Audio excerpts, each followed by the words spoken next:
time for another Elsie's Little Pickles. It's the pickle pod for the people. We're going to pod our pickles off today. This has been an odd week already, don't you think? Every week is a little odd. Yeah, they're all a little bit odd, you know what I mean? But sometimes the mix of the stories it's a little bit surprising, you know? And I know we'll get to some of these in the news here, but I mean, when you think about it, last week you had the CEO of that health insurance company get murdered. Yeah, where did the murder take place? New York City. It was in New York City. New York City. New York City. And apparently he's been apprehended now. Yes. The interesting thing was he apprehended at a McDonald's or something? In Altoona, Pennsylvania, yeah. And I've performed in Altoona. Why? What's that? I've performed in Altoona. I got to tell you, I passed through there. I have never, I did it once and I'll never do it again. I was not. Is that on the list of no-go cities now? Yeah, it was fine. You know what I mean? It was fine. Like Wichita? Well, it was more, the situation was more of a weather situation than anything else. The people were great. The town was fine, but it was during a huge, huge blizzard. And in the course of trying to get there, they actually closed the turnpike, and I was stuck on the turnpike. And that's fun. Yeah. So they closed it, but if you were on it, you could continue. And you really almost had to, because there was no other way to get anywhere. And that did seem to be the safest spot. But in the course of that, I'm watching semis literally just slide and fall off the road. You know, so that particular trip was memorable because it was so stressful. What's that? How long ago would that have been? Ooh, that would have probably been mid to late 90s. Okay. It was a long time ago. Long before a lot of turnpikes in that area, and even here in Kansas, Oklahoma, Texas, every 5 miles, I think they have a big gas station super center. Yeah. They didn't really have that set up at that point. I mean, they were starting to get pull off. You know, we've done it where the weather just got too bad, and we pulled off in one of those, got gas, parked with our vehicles in the RV, and just found the old generator, and there's nothing else you can do. I mean, like if you have that opportunity, I sure would have opened a bee. I would have preferred to have done that. I would have preferred to gotten off and gotten a hotel room, but I had to get to the show. And no matter how many times I checked in with the booker on the course of that, they kept saying, no, it's happening. The show's a go. And I'm like, this is dangerous. You know, this isn't just bad news. This is life-threatening weather conditions. And they're like, well, if you want to work for us ever again, you better get to the gig. I'm like, all right, great. Thank you very much. Yeah. And, you know, when I did get there, obviously hardly anyone was at the show, because, I mean, they were getting not just inches, they were getting feet. So it just was one of those nightmare runs that happened. But, what are we drinking? Little iced tea? Nothing exciting. I just saw the shape of the bottle. A little iced tea, huh? Yeah, I was searching for my bottle of iced tea. Finally found it. Yeah, this whole thing with this guy in Altoona, apparently a customer, I believe it was, mentioned that to an employee. And Could I get a number 1, no pickle, no onion, and a reward for that killer over there? Yeah, exactly. But I think it's going to be one of those things where it's like, it was the McDonald's worker who called. Oh, really? So, yeah. So I don't know. I don't know how they're going to handle the reward situation or whatever, if they're going to handle it at all. I assume, sir, that's to go. Yeah. But it's interesting with this guy, Luigi. How do you say his last name? I don't have Marigioni. Yeah. Anyways, turns out this kid comes from a very wealthy family. Comes from let's just refer to him as Luigi Mastacholi. He apparently went to some swanky private all boys school and graduated valedictorian, and went to an Ivy League school, which I believe was Stanford. I didn't really read too much into it. It's just interesting.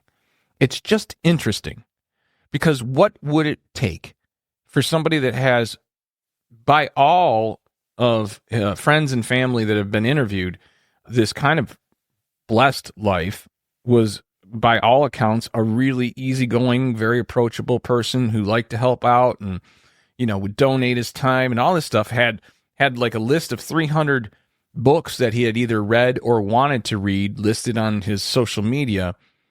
What makes a person like that snap? Well, I have to assume large medical bill. Yeah, I mean, I have to assume, based on his age, because I think he's 26, that he came off his parents' insurance, and then all of a sudden he was not getting care for, from what I understand, extreme back issues. All right, yeah. Well, I could see where that would make a motherfucker snap. I've had back problems, and let me tell you something. If your back's hurting enough, you might want to take a trip and shoot a CEO. I mean, I can see that. I can see where a guy would get like that. But that's my point, though, is that with all of these corporations, like, the thing was, no one was sympathetic to the CEO or the company, right? Like, online. I've got a few sciatica issues carrying around your mom all night, man.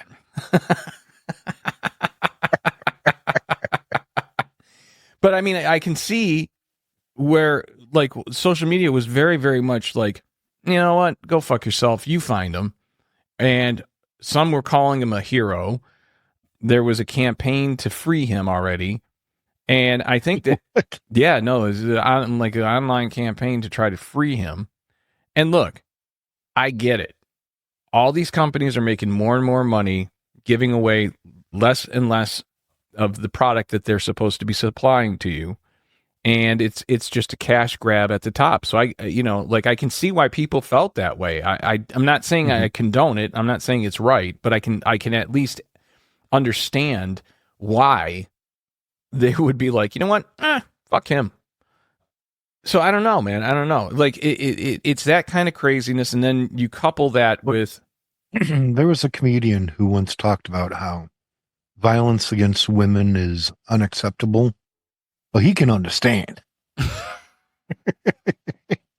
don't know who that was. I feel like it might have been Eddie Murphy, something like that, where he's like, you can't just grab him. You can't just want to just shake the hell out of him. But you can't do it. You talking? But I understand. That would have had to have been. It couldn't have been Delirious, so it would have been the.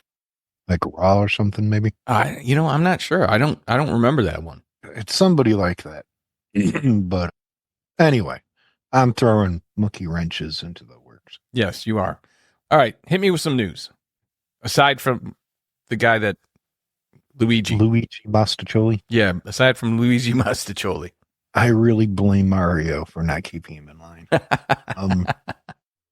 Taylor Swift gifts her support staff with a hefty bonus at the conclusion of the Eras Tour, which amounted to $197 million in bonuses. It's good to work for the Queen.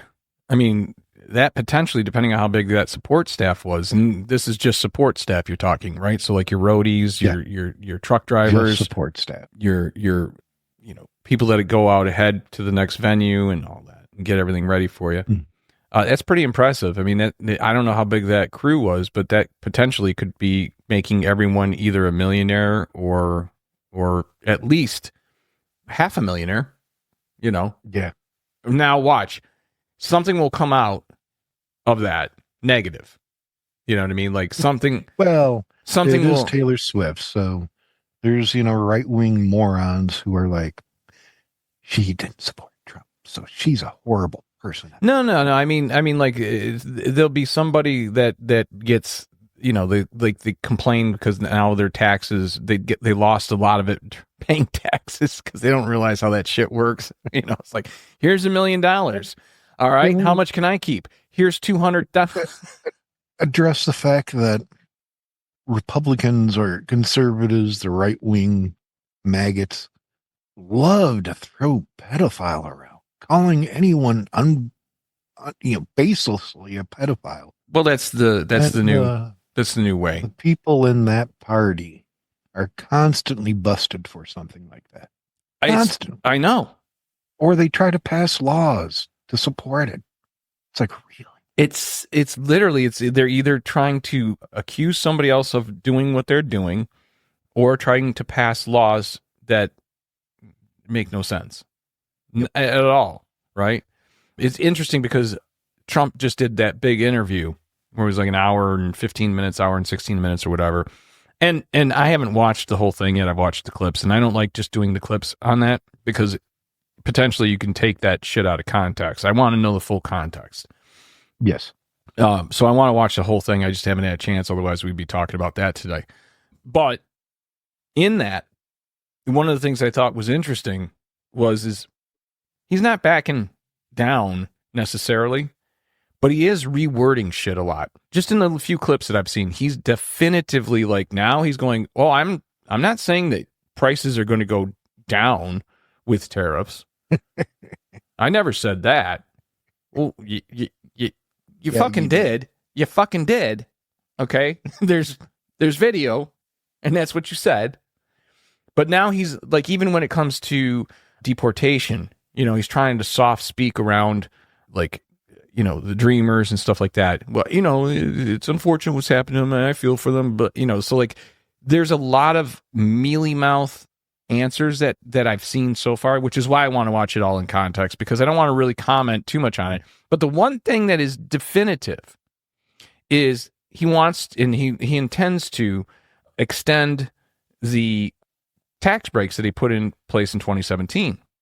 Well, in the 4 years that followed that, those tax breaks, I heard on the Pod Save America guys, it said, like, one of the big pharma companies saved like $6 billion in taxes.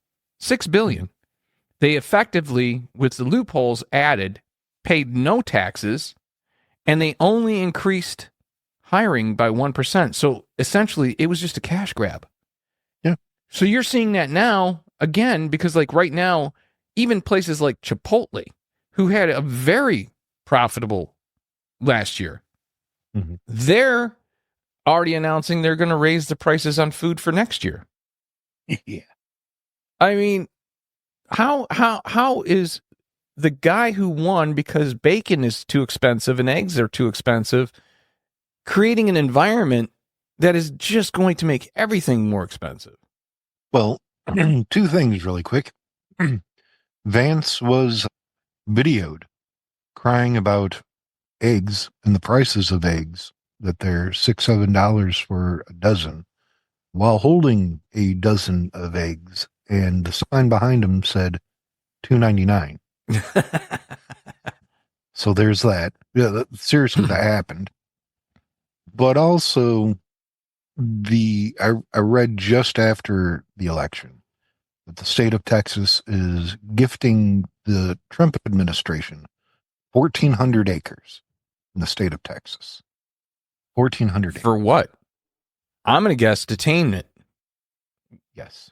So 1,400 acres, they're just going to give to the Trump administration so that they can build, or so they can bring in these for-profit prisons, and they're going to build on that 1,400 acres. That they're going to build internment camps. Yeah. Okay. Well, I mean, again, people don't want to admit that this is sounding like 1930s Germany, but you know what? It's sounding a little bit like it. It may not be the A side, but it definitely sounds like the B side. And again, I know it sounds callous to go, well, this is what you wanted. You know what I mean? But this is what you wanted. This is what you got. If you voted for Trump, these were the things that got you going. This was the red meat.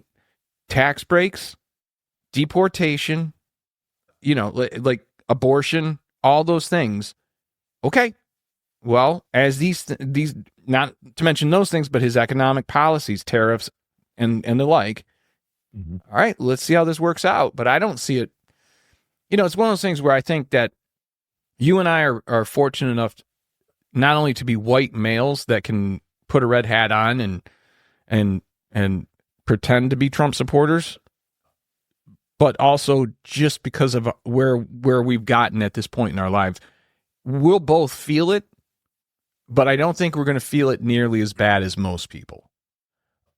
But it'll be interesting to see where we are 4 years from now. I'm very, very curious how the economic numbers end for Joe Biden's presidency. Because I go, like I've told you many times, and I've said this on the podcast many times, I go from January 20th to January 20th.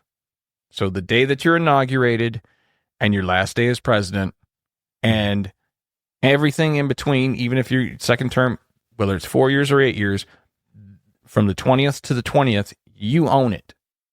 Mm-hmm. And I'm sorry, but his 20th to 20th last time did not stack up well. We are in a unique situation where the worse that it gets, the more money we could probably make. I would think. And I mean, you're talking about as podcasting? in the terms of the medical field. Okay. And yes, kind of like, well, we can probably make a lot of money coming up because I don't see anything good happening. Yeah. But I don't relish in that. No, but you got when the writing is on the wall, right? When you see, and you're just taking the candidate at their word. Like, this isn't forecasting anything. This is just taking him at his word that he's going to do what he says he's going to do. Okay. So when you take a candidate at their word and you see, okay, that's the writing he's putting on the wall, I need to prepare my finances and my lifestyle to accordingly to what's going on.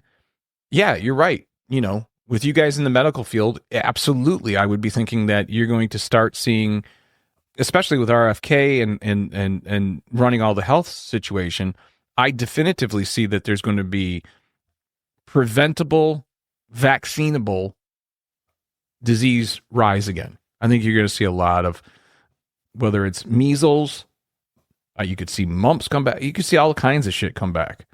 The only thing that Trump said was he's a fan of the polio vaccine, so it would take a lot to talk him into getting rid of that one. Okay, well, there's like 73 vaccines, which does seem to be a bit excessive to me, right? And I'm sure that a few of them probably aren't necessary and probably just a cash grab from Big Pharma. I have no problem getting rid of those, or if they're just ineffective, or if they're causing, like everyone says, they're causing autism. I don't buy that. I don't believe that. But if you can prove that, my mind can be changed. See, I think that's the difference between a lot of Democrats and a lot of Republicans, or liberals and conservatives. I think that for the vast majority, or I'm not even going to say the vast majority, I'm just going to speak for myself. Okay? I'm liberal leaning, but really I'm socially liberal and fiscally conservative. Okay? I don't like putting a label on it, but that's my view. I think that there's a lot of waste in government, but not as much as you think. And I think that you should always be trying to find ways to renegotiate contracts to the benefit of the American people, whether that's through Big Pharma, whether that's, how it affects Medicare, Medicaid, all those things. All those things need to be taken into consideration. But really, at the end of it, it's only because the only way that you're going to cut spending is by getting this healthcare system under control, the insurance system under control. Once you do that, it's going to be a lot easier. Once you get the level of care up and you bring down the cost, that's going to alleviate a huge, huge part of the spending in this country as far as the budget. And I hate to break it to you, but the only way that this new round of tax cuts being extended is going to get paid for is by cutting Medicare and Medicaid. There was already a senator, I think he was a congressman, who was laughing about it. He's like, well, of course we're going to have to, everything's on the table, including Medicare and Medicaid. How else are we going to pay for these tax cuts?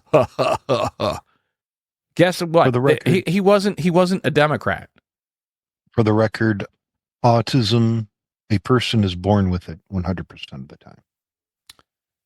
All right. So I guess my question would be then, is this something that when we were young was just misdiagnosed or not understood, or has there been an increase in it, or both?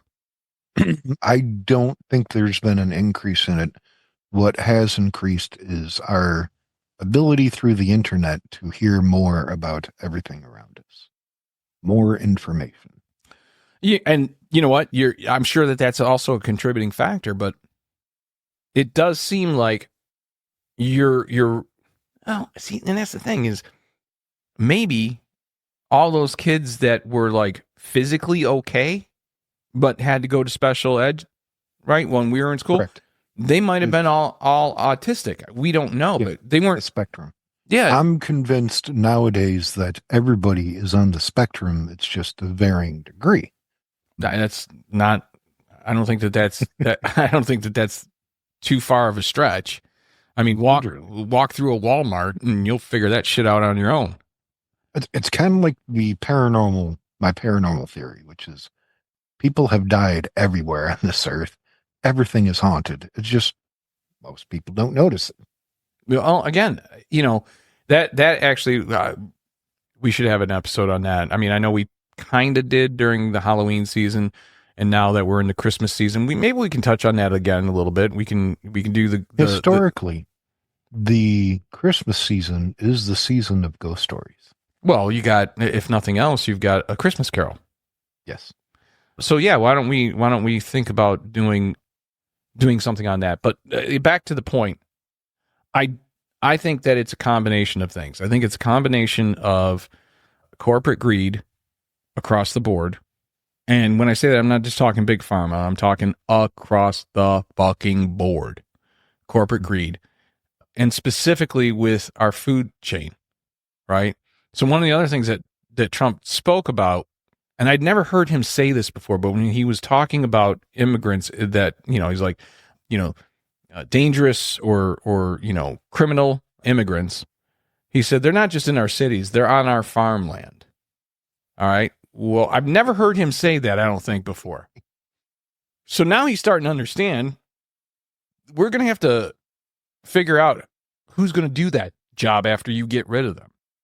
Whether you lock them up in a detainment center or an internment camp or whatever, if they're not in the field doing the job for the wage that they do it for, will that the robots haven't gotten to that point yet. Not completely. Yeah. I mean, they're there. And even if they did, some little robot's going to seduce a bunch of larger robots to get them to go back. Just like your other guy. But I mean, if you think, I love that story. It's so funny. It is. I love that story. So I found one of the things that I found interesting when talking about that is the fact that we are a grab and go society, eating processed food, getting fatter and fatter, and that's creating all of these additional health issues, whether it's diabetes, heart disease, and the like, right? Right. But what food can we afford for like the bottom 30% of the country on the daily? It's fast food. Okay. So yeah, absolutely. So I actually have a list. They did some research. Let's see here. You hear that? Yeah. What was that? Yeah, that's you grabbing your list. Yeah, that's me. So here, the 10 unhealthiest fast food sandwiches. You ready? What would you guess? What would you guess? No ideas? Well, I'm sure probably the Big Mac is like maybe 5. Number 8. All right, so it slid down even further. Yeah. The Whopper is number 9, and Jumbo Jack Cheeseburger Jack in the Box is 10. But let me get to the top here. This one actually surprised me a little bit. Number 1. Hold on. Before you announce number 1, this is from Carl's Jr. No. Really? No. Any of the top 5 from Carl's Jr.? Unhealthiest? Yeah. No. Really? Okay, go ahead. Carl's Jr. actually on this particular list does not show up at all on the unhealthy side. Okay. Now, number 1, this one surprised me. Big Fish sandwich from Burger King is the number 1 unhealthiest Really? Yeah, that shocked me. Number two is I've never had it, so. no, I never had it either, but it's a fish sandwich. How do you make that so unhealthy that it's number one and a Big Mac is number 8? Crazy. The classic smashed Jack from Jack in the Box is number 2. Original chicken sandwich from Burger King. This is another one that surprised me. The original chicken sandwich from Burger King is number 3. Chicken sandwich classic from Popeyes, number 4. Crispy grilled cheese on sourdough from Starbucks is number 5. Chicken Junior sandwich from Burger King is 6. Meatball marinara sub from Subway is number 7. And then you got your Big Mac, your Whopper, and your Jumbo Jack cheeseburger. Those were the unhealthy. That is shocking. Yeah. And what shocked me the most is not just the fish, but how many chicken is in the top 5. Because when you think I'm going to try to eat healthy and the choice is a chicken sandwich or a fish sandwich over a hamburger, you immediately... Are there any beef in the top 5? The classic Smash Jack. Okay, yeah. Which I also have not had. That's it. Wow. Interestingly, the healthiest, right? So the sourdough grilled chicken club sandwich from Jack in the Box is number 1 healthiest. New York steamer sandwich, which I wouldn't order that just because of the name, from Firehouse Subs. That's a horrible fucking name. I don't eat there, but that's a horrible fucking name. Give me a New York steamer. Sounds like somebody's going to shit on my sub.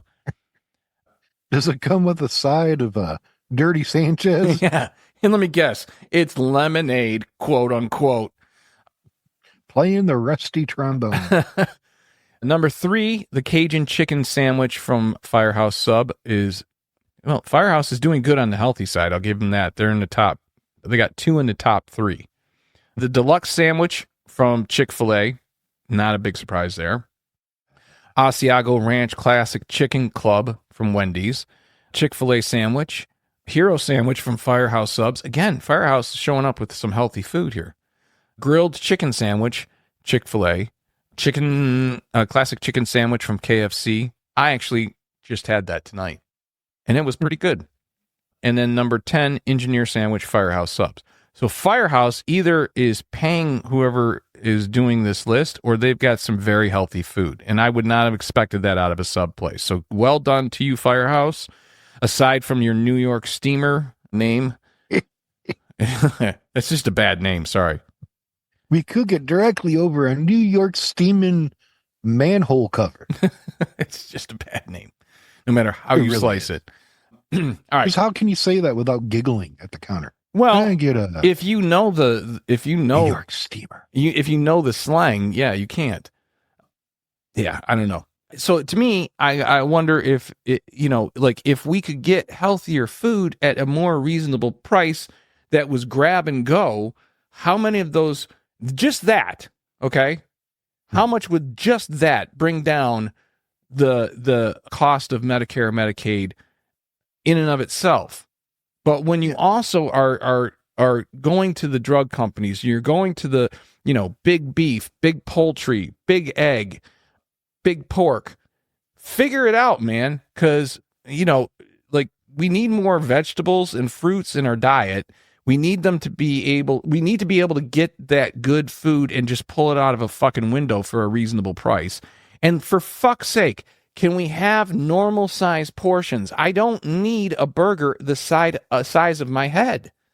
I never needed that. I do. I just enjoy it. Yeah, and you're diabetic. So, my point is made. I don't know. It just seems like if you're really, really serious about changing the system, it's not just about going, we're going to cut here, cut there. It has to be a holistic effort. And I just don't see that happening with this administration, especially when the leader of this administration, Trump himself, lives off of fast food. And just because he doesn't seem to have these problems medically, he's not going to understand why other people do. This all goes back to that Michael Moore film. Yeah. Where Do We Invade Next? Right. Where he goes to France and studies their lunch menus in schools and how they are sit down meals, hand prepared, and they treat it as a class where they have an actual food group for everything. And the students learn what they need to eat healthy. Remember, my Rather favorite part than- of that was when he offered them the Coke, a sip of it, and they were like, "Oh, Yeah. no, thank you." Yeah. You know, and if you did that in a classroom, they were what, second or third graders? If you did that in a classroom of second and third graders in the United States, man, you would have a riot because every one of those fucking kids would be demanding they get a Coke. Yeah. You know, I mean, we're killing ourselves. Or already have it with them. And this is my point. We're not only are we killing ourselves because this is the food that's available to us, right? So you look at I will say the school district that I worked for had vending machines in certain sections of the school, and it never had soda. None of them had soda. It was either juice, like apple juice and orange juice, or water. Yeah, but even the juices now are so processed and full of sugar. You know what I mean? Like this is literally the point that I'm making. You are not, even when you think you're eating healthy, you're getting fucked. So you think you're eating healthy, having a fish sandwich, having a big fish from Burger King, and guess fucking what? No, you're not. You're actually having the worst sandwich available. And you're being tricked into this because you're told fish is good.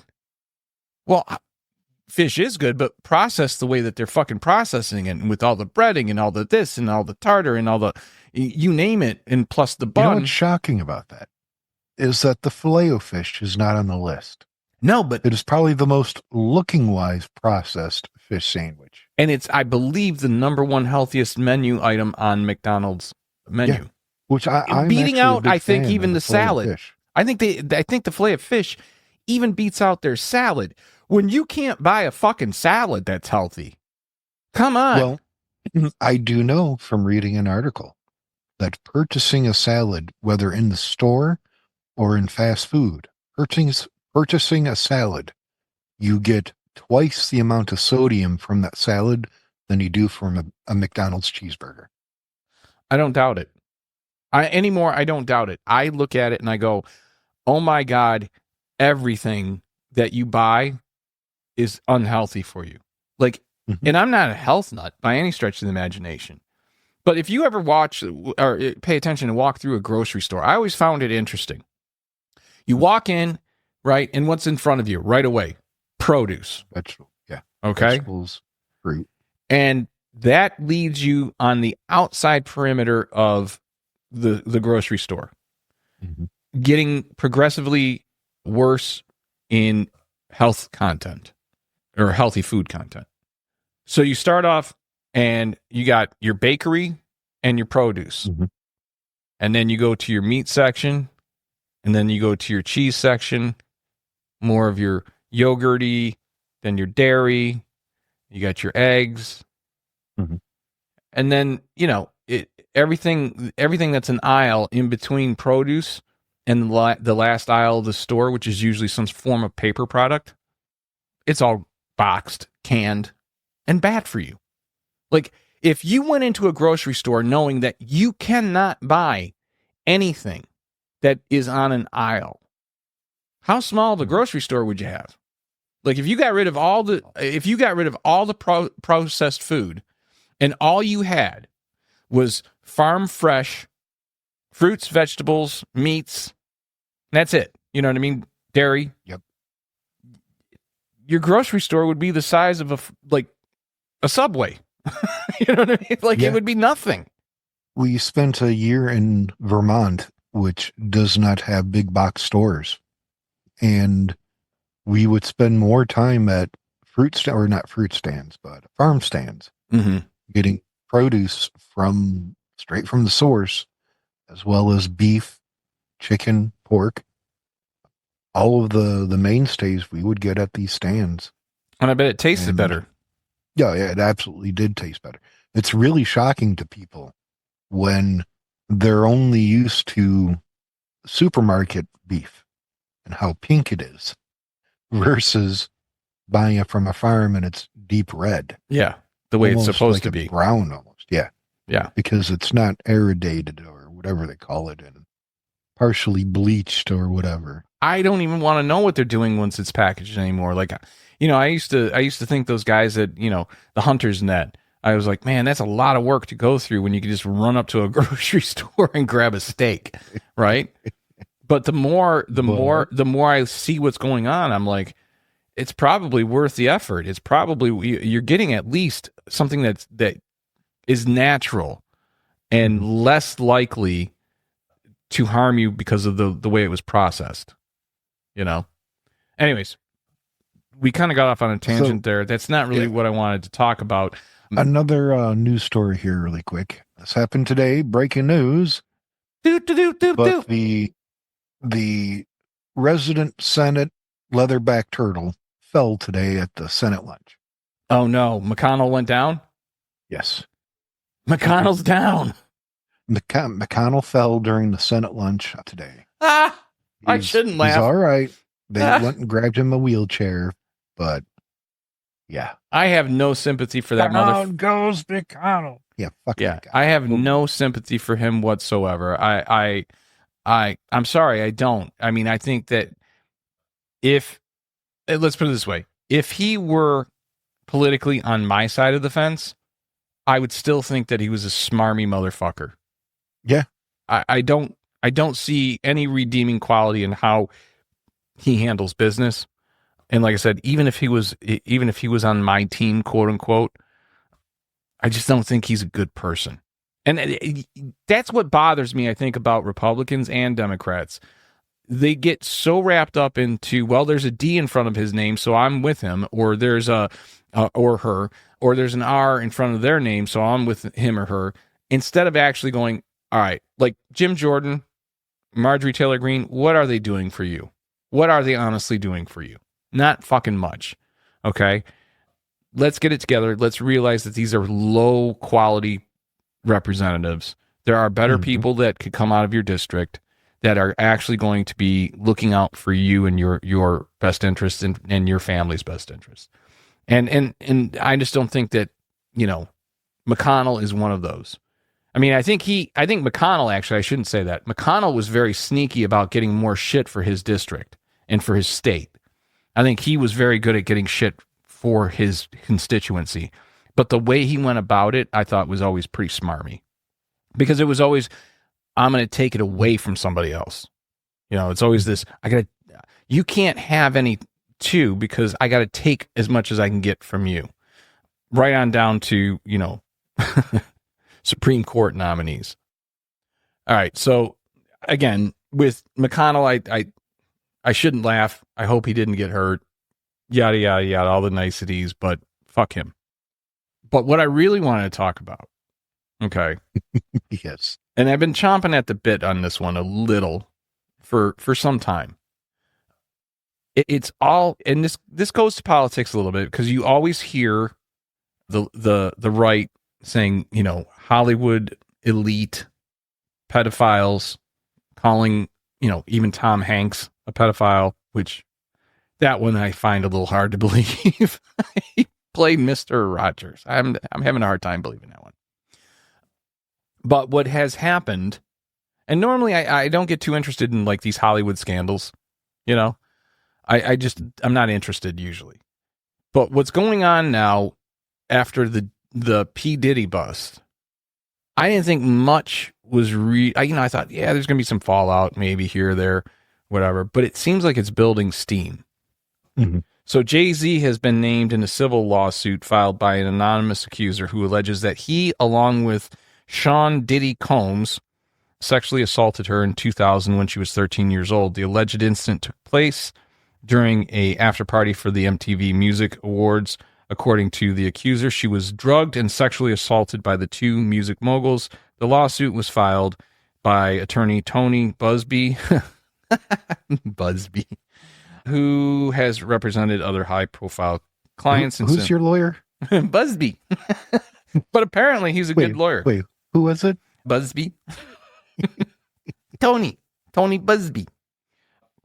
Jay-Z's legal team has denied the allegations, of course, asserting that they are unfounded and part of a broader pattern of extortion attempts targeting high-profile individuals.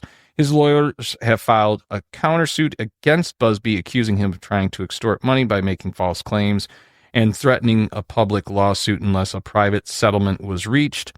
Public scrutiny of the lawsuit has attracted significant media attention due to connection to broader scandal involving Sean Combs. Jay-Z's legal team has requested that the accuser's identity be revealed to facilitate his defense and allow witnesses to come forward, citing the potential impact of anonymous claims on his reputation. All right, so. Well, first off, I don't mean to slut shame, but in the lawsuit, she's identified as Jane Doe and says that she met men after the MTV Music Awards show at Radio City Music Hall in Manhattan. Again, at the age of 13, didn't have tickets to the event, didn't have an access to the after party. So she began approaching limousine drivers outside. Yes, apparently offering favors. And one of them drove her or took her to the after hours event where she signed an NDA. I can't talk. Thank you. And see how I quickly came to wait a minute. Wait. See how I quickly came to your rescue? You see that? I don't know what you're talking about. Yeah, okay. Go on. Where she signed an NDA. It was real quick too, by the way. Her signing the NDA? No. You're being saved on how to say 3 fucking letters. Okay. Where she was given a drink that made her feel woozy. She went and laid down in a room, she says, where Carter removed her clothes according to the suit and repeatedly, apparently, raped her with combs and a female celebrity who is not named in the document. Okay. No, in fact, she afterwards tried to perform oral sex. That's what I'm reading here. But she hit him in the neck and he stopped. Then she grabbed her clothes and ran to a gas station and called her father. Okay. So. Now, I'm not a prude. I'm not a wild and crazy guy, but at the same time, I feel like. Yeah, you kind of put yourself in there, kiddo. Yeah. And maybe not even realizing it to what extent you put yourself in there. But if you were offering sexual favors to limo drivers, if I understand it correctly, that's what it looked like. I'm willing to bet that at least one limo driver got blown while she was still not feeling woozy from a drink. I've never encountered a woman blowing me and her ID was on top of her head. No, I've never seen that either. Call me crazy. Yeah. Just so I don't have any sympathy when it comes to the diddler, P. Diddler. I don't have really any sympathy there because it does seem like there's a lot of information coming out that not only was what he was doing, it's not like he was unaware of the ages of these people, right? And this goes right back to even like Justin Bieber, who at 15 was being mentored, quote unquote, by P. Diddy. I don't think that was a mentoring. And I think we know why Bieber went through as bad of a fucked up stage as he did. Like, that makes sense to me. Like, he was acting out. He was looking for help. He didn't know how to deal with the circumstance. And I am by no means whatsoever a Justin Bieber apologist or fan. Okay? Yes. Not at all. But if you have a kid, 14, 15 years old, 16 years old, and you're a big music producer like Diddy was at that time, I can see where you might be put into awkward situations that you don't know how to handle. You don't have the tools on how to say no. You're not familiar with the fact that this is not okay. Like all these things. And I'm sure it was done with a lot of, I don't want to say grooming, but I want to say, something to the effect of grooming. I don't think it started off with, hey, you're going to come and spend, a week with me, and your parents are signing off on it. Here's your NDA. You can never talk about anything that happens behind these closed doors, or I'm going to sue you for every fucking penny you have. That's how this game works. You could feel at 15. There's a part of me that feels, 15, 16, 17, I was playing bars. Mm-hmm. And, going to school, playing bars. Same here. My band. And there were some crazy times. Always. But at no point in time did I ever feel like, oh, this dude's hitting on me. I better do this for a career. Well, no, that's my point. Both of us started in bars at 15. Motherfuckers for this. Yeah. And yeah, what did the 5 fingers say to the face? Slap. Yeah, I mean, that's the thing is like both you and I started performing in bars right around 15 years old. I was 15. I had just turned 15 the very first time I stepped on stage in a comedy club. But even at that, that was all thanks to Mom. She got me she knew that I wanted to do it. She helped me figure out how to get a spot. She drove me there. She waited in the club with me until my time, and that was that. That was the last time she helped me. After that, I took care of it myself, because it was a very awkward being around adult comedians and going, yeah, that's my mom. You know what I mean? So it was a... Similar situation. Let me adjust my camera really quick. Yeah, Mom used to set up all your gigs. Yeah, and we would get the looks. We would get the smirks. Why is your mom doing this? You need mommy to do it? And I always had the same response. Do you trust your manager? Because I trust mine. Right. She handled... I mean, again, she was very instrumental in both of our the early parts of both of our careers when it came to performing. She didn't handle any booking for me or anything like that. She handled all the paperwork like taxes and that, because I actually started doing pretty well pretty early. But it's, you're a 1099, you're an independent contractor. So it was her keeping track of my books for me. What's that? Nice and tart iced tea. There you go. Putting lemon juice in mine. But I've never been in that circumstance like you said. And now, mind you, fast forward to when I'm, nice and bitter like my soul. Fast forward to when I'm 30 and I'm in LA and, I'm fortunate enough to have the success that I did. And at any point in time, that could have potentially been a situation that I was put into. I've heard stories of not just other comedians, but actors and that found themselves in the office of some fucking shady rep or, agent or whatever. And they found themselves, in uncomfortable circumstances that they had to either remove themselves from, or they had a very bad story about. But I think for me, the only reason I'm finding this one fascinating is because Diddy had his fingers all over entertainment and fashion and just so many. One of the first that really tried to diversify his investments. Yeah, and he did. And I mean, like, now when you're talking about somebody who is in that position of power in the music industry, the publishing industry, the clothing industry, the fashion, all right?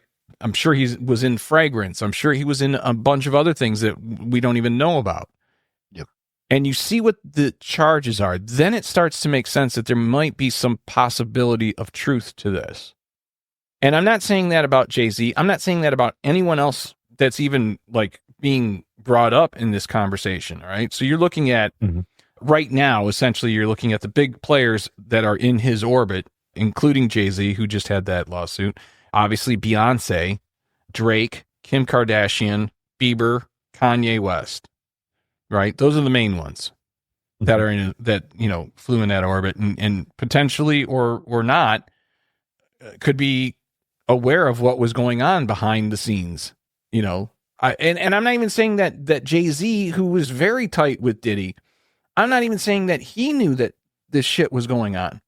But it does seem like Diddy set himself up into a position with his business where where sexual trafficking wouldn't be difficult for him. And getting the drugs he needed in order to loosen people up in the wing of the house that particular part of the party was going on. It all seems like it makes sense that it happened. Mhm. It does Mhm. seems logical to me, especially given the relationship between Kanye and Kardashian. And just the Kardashians in general, they were and have been for such a long time the people that Puff Daddy would want at his party. Yes. You know, and I'm sure that there's a lot of people that did bad things, but how many of them did it knowingly? That's the real question. Because again, you go to a party. I don't know about you, but if I'm going to a PD party called, what was it, Freak Out, I'm going to assume, and maybe wrongfully assume that everyone there is of age. And I'm not just saying 18, though that would be the low part. You know, maybe you got some servers or some, dancers or whatever that are 18. But when it comes to like the guest list and here's your buffet of pussy and young men, I would think that they'd be over 21, wouldn't you? I mean, like, so how many people, and I'm not, again, I'm no fan of any of these people in any meaningful way. I think Kanye is probably a genius, but weird as fuck. And his weird as fuck is the turnoff that makes me not really want to listen to him. Mm-hmm. Would he know? Would Jay-Z know? Would Diddy be like, oh, I know you like him young, so go into bedroom number 3 and you got yourself what you're looking for. You know what I mean? And here's your baby oil. Got some extra. Thousands of bottles. So my question is, I went back and I started thinking, okay, what's the motivation? Is it just that they're fucked up, right? Are these people just fucked up? So I went back. I did a search for more high-level celebrities that had been convicted of or pleaded guilty to sexual misconduct, right? R. Kelly, obviously, we all know that one, right? Yeah. He's in jail now for what, 50 years or something? Something like that, right? And, everyone obviously makes the pee joke because that's what Chappelle popped up on, right? On the Chappelle show. I won't piss on you. It's his brother. Wink, wink. Wink, wink. Yeah. But there were far more reasons than, like that's not the reason he's in jail, right? No. Sex trafficking. Charge. Yeah. So he was federal charges included sex trafficking, racketeering, and producing child sexual abuse materials. He was sentenced to 30 years in prison. Cosby was convicted in 2018 for drugging and sexually assaulting a woman in 2004, although his conviction was overturned in 2021 due to a legal technicality. Danny Masterson from That 70s Show, the actor from That 70s Show, was sentenced to 30 years to life in prison in 2023 for raping 2 women in the early 2000s. I'm sorry, but for as tight as Ashton Kutcher and Danny Masterson were, I'm willing to bet that in the end, Danny jumped on a grenade. Well, because remember, hold on. Yeah. Back up a second. Remember, Ashton Kutcher was dating what's her face from the female star from Mila Kunis. No, from 8 Mile, and she was Brittany Murphy. After she had done 8 Mile, right? He was dating her and went to pick her up, and apparently that's when she was murdered. And he never went in. There was no, they say there was no evidence that he had any knowledge of anything that was going on. He just thought she bailed on the date or whatever. Kind of hard to believe that if you're Ashton Kutcher, you're getting somebody that's bailing on a date for you back then. But whatever, maybe, sure. Well, I was going to say with Masterson, still probably is a big member of the Church of Scientology. Kushner is not. Yeah, and I know that the And Scientologists were trying to protect Danny. yeah, and if you're not in that group, there's a lot you don't know. So I think Masterson obviously kept that separate from his friendship with Ashton. We'll give him the benefit. We'll give Kutcher the benefit of the doubt on it, but I do find Plus, he was instrumental when the charges were filed of getting him off the show that they were on together. Yeah, at the time. Yeah, what was that? The Ranch? Yeah, great show. Is it? I never watched it. Oh, it's hysterical. Oh, it's great. Sam Elliott makes it. Sam Elliott makes everything. Mike Tyson. See, this one, I don't know. You know, I don't put him in the same category. I don't. He served his time, came out. Yeah, but everybody will tell you he's a heck of a guy. I'm trying to remember it because it was Robin Givens that he was accused of raping, wasn't it? No, it was another woman. It was another woman? Okay. Yeah. I know that right around the same time he was like going through a divorce or something like that, or yeah, he was being divorced by Givens, but it was not her. You got Harvey Weinstein convicted of multiple counts of sexual assault and rape in 2020 and sentenced to 23 years in prison with additional charges resulting in further convictions. Kevin Spacey, while acquitted in London in 2023 and previously in New York in a New York civil suit, Spacey faced numerous allegations of sexual misconduct in the last decade. All right, so Spacey, you really got to almost take off of that one because he's been acquitted. Roman Polanski pleaded guilty of unlawful sex with a minor in 1977, but fled the U.S. before sentencing. He remains a fugitive, but is frequently mentioned due to his ongoing scrutiny. You had Cuba Gooding Jr. pleaded guilty in 2022 to forcible touching after accusations from multiple women. He avoided jail time as part of a plea deal. Jared Fogle, the former Subway spokesperson, convicted in 2015 for possession and distribution of child pornography and sex acts with minors. He was sentenced to over 15 years in prison. Gary Glitter, sentenced in 2015 to 16 years in prison for sexually abusing minors. Now, there's far more of these, right? I'm sure if you really, really dug in, you could find a bunch more. Here's kind of where my question comes in, right? Is I don't want to get into the minutia of each and every one of those cases, but what I'm curious about is, first and foremost, do you think that prior to their fame, this was their inclination anyway? Or do you think that it was the fame and the money that fed their more preent interests? I think anybody in that situation could end up the same. It is fame, money, being surrounded by people that are at your beck and call for whatever. It just happens. Well, even if you look at that chick that was on, was it Smallville, that got involved with that sex cult? Yeah. Right.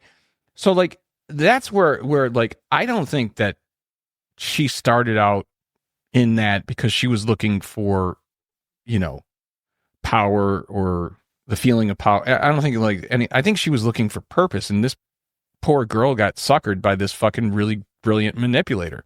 So like that's a different type of situation where it's like, exactly. I think sometimes people are in such need for community or for understanding or feeling of being accepted that they Allison Mack. Yes, Allison Mack. I think that like that's more of a tragic situation, not just for the victims, but also for her. Because it was for reference, she was sentenced to 3 years in prison and she's already out. Okay. It was really sterling. For good behavior? Yeah. But when you look at the rest of them, right? And really, they're almost all men. They really are all men. Is that because men are just pigs? Or is it because they were, do you think that in any of these instances, it was something to do with their childhood? Or do you think that it was an innocent, maybe curiosity or fetish that started when they were in puberty that just continuously developed and developed and developed? Because I could see that too. You know what I mean? Like, even if you look at for as much as I rail against the people that want porn to be made illegal and no longer available online or anywhere, which is just ridiculous, right? I mean, it's Correct. just ridiculous. That's like saying we're going to get rid of guns. It's never going to happen. You know, there's two things you're not pulling out of my cold, dead hand, and it's my gun and my dick. I mean, that's kind of how the American way is, right? Yeah. But I wonder if it's one of those things where it starts off just the same, you know? Like, you see a girl in a bathing suit, and you can't believe it. And that's all you want to see is girls in bathing suits. Then you see, you know, a topless girl, and it's, oh my God, this is a whole new world. Then you see a naked girl, oh my God, it's a whole new world. Then you see two naked girls, and oh my God, they're touching, and it just escalates. And the next thing you know, you're rolled up in a fucking fetal position because you spent the last 12 hours jerking off to some sort of weird ass fucking donkey porn. Like, is that the progression that happens with these people? Or I just want to go on record and say I don't appreciate you discussing my life.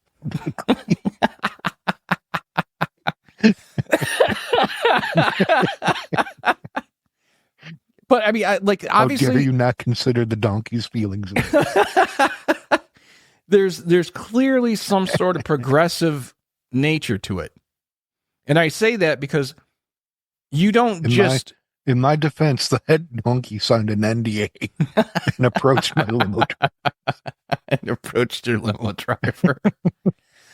But I don't think that these are things like, you don't just get into sex trafficking on a whim. That's something that I would think is done slowly, and maybe even without you realizing that you're breaking the law in some deranged way, you know?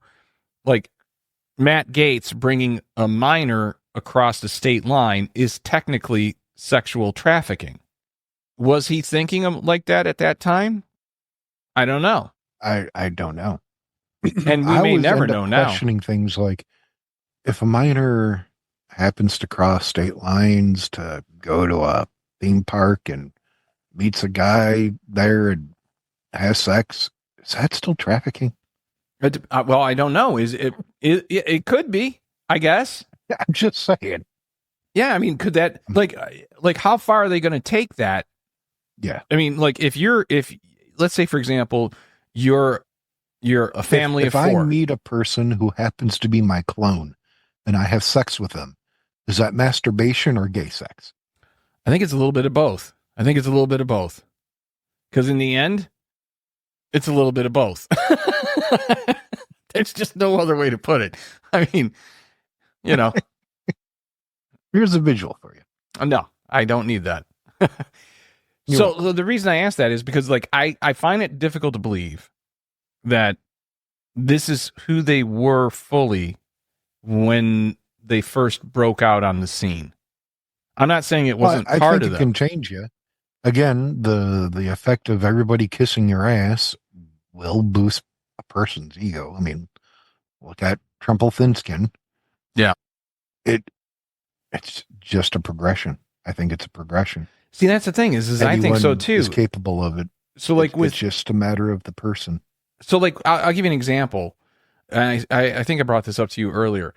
I remember seeing Cosby talking. I don't know if it was part of a stand-up bit or if it was part of an interview or whatever, but he brought up Spanish Fly. And this was like way back, right? And he was speaking of it like, oh my God, I can't believe that this is available. But I don't think he was saying it from the point of view of, awesome, finally, I've got a date rape drug. Like, I don't think that that's where that started for him as a child. No, I also don't think that's exactly the point of it back then.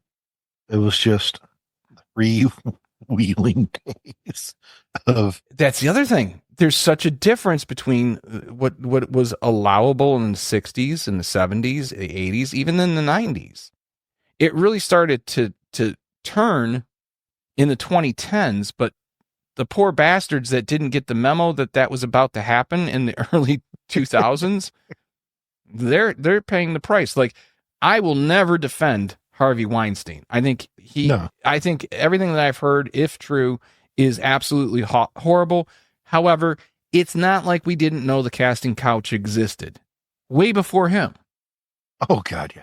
You know what I mean? Like, I'm sure it was a thing back in the Roman times. right. You know, I mean, like, how many again, gladiators had to service the powerful people? yeah. It's been a thing forever.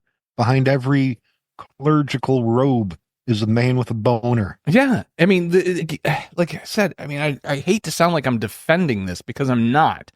It's more of a curiosity. You know what I mean? Like, I really do believe that Cosby just didn't want to get caught. Like, he wanted to have the sex. He just didn't want to get caught. And he knew that loose lips sink ships. And he wasn't letting the SS Cosby go down without a fight. So I think that when he was drugging them, going to have troubles. You'll always have troubles looking through the glasses of today's sensibility and morals, you know, so to speak, and applying those to past times. You can't do it. It doesn't work. It doesn't work. And again, I'm not defending any of this. No. You know what I mean? But I'm very curious. Reason rather than an excuse. I'm very curious because it's like, this has got to be like, no matter where you are in your life, no matter what age you are in your life, that it's your sexual proclivities, whether legal or illegal, will have been developed from the time of essentially puberty and maybe even a little bit before that. And if you grow up in a less than ideal situation, that may tilt how you roll.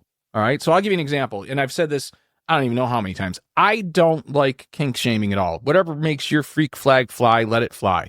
As long as no one's getting hurt and everyone is on board, I don't care what you're doing. All right. I don't always understand it. You know what I mean? I don't get certain kinks. So I don't have to hide my midget in front of me? No, you've never had to hide. Right. Little Tony, you never had to hide. Come on out, buddy. It would be so great if a little guy jumped up on your lap. Just for reference, Tony was actually the name of the donkey. Jimmy is a midget. But like I said, I'm just very fascinated by how you get progressively deeper into that pool, right? So let's take, for an example, and I don't know if this is the case or not. I don't know what the exact turn on is for a furry. I don't get it. Being hot and sweaty in a fucking mascot outfit getting dehydrated doesn't sound like a blast to me. But I could see. I know from experience, as you do, dressing up on Halloween, how sweaty and sticky. Oh God, yeah, like that's horrible. It's horrible. I can't imagine what the sexual turn on is. Stuck to you. Ugh. But maybe that's the turn on. Maybe I don't know. My inclination would be that it starts off probably very young and as a child with a stuffed animal of some sort that is your comfort or your whoopee, and as you get older you're not willing to give that up, and the next thing you know you're humping your whoopee. Whoopee. I love you, whoopee. You know, I mean, that's the only thing that logically makes sense, because I don't think that you just wake up one day, you know, oh, whoopee, did that drink make you a little woozy? I couldn't resist. I just find it difficult to believe that all of a sudden you graduate high school, you go to college, you're sitting on the in the bleachers watching the halftime show, and all of a sudden you lean over to your friend and you go, you know, I never realized it, but Bucky Beaver really gives me a boner. Like, I don't see that. It gives me a Bucky boner. I get a Bucky boner. Like, I don't see that as like all of a sudden. You know, there's some things that maybe are all of a sudden. You're instantly exposed to something that is shocking taboo, and yet you find you can't look away. I think that does happen. I don't think that happens in the, you know, and it's the same thing with these, you know, these cases against all these performers. I don't think that they got there immediately. What's interesting, though, is that there comes a point in every circumstance where you have to communicate that kink to at least one other person to be involved in it with you. Right? Like, this isn't happening in a vacuum. This isn't fucking AI. This isn't a hologram. right? This isn't fucking Star Trek where you walk into a room and, play the program. I mean, like, you got to have, there's going to be a conversation. You think one of the first mechanical sex toys was a Teddy Ruxpin? Teddy Ruxpin? Oh, that movable mouth. I can't speak for anyone but you. Oh, yeah. Teddy, read that story hard. Oh, God. Oh, man. But, like, even with, if P. Diddy is sex trafficking, right? You know who I blame? I blame Tickle Me Elmo. For the furries? Yeah, I can see that. Yes. I can see that. It vibrated. I can see that, actually. That makes a lot of sense. That just cleared up all my questions. You ever see the video of the Teddy Ruxpin hooked up to a voltmeter that can turn up the electricity? Yeah. Yep. And they went full tilt boogie on it, and basically it was like he was having, this is not fun anymore. Elmo no like. Oh. The shriek it gave. Yeah.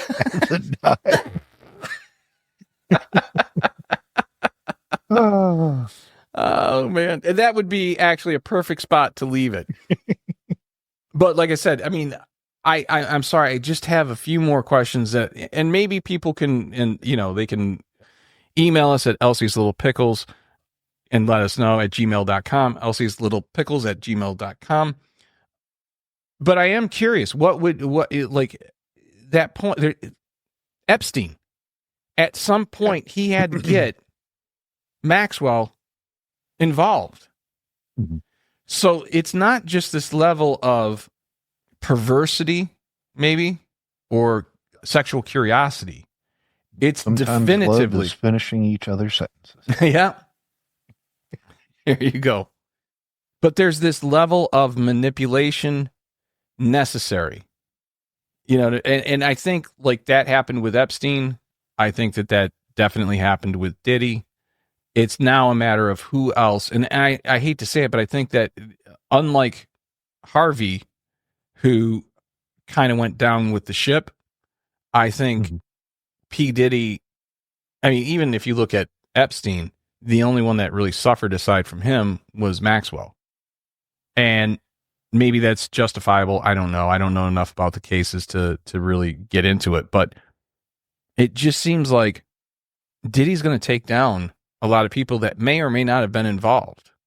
Because I think for him, he would rather have the diffused rage rather than take it all on himself.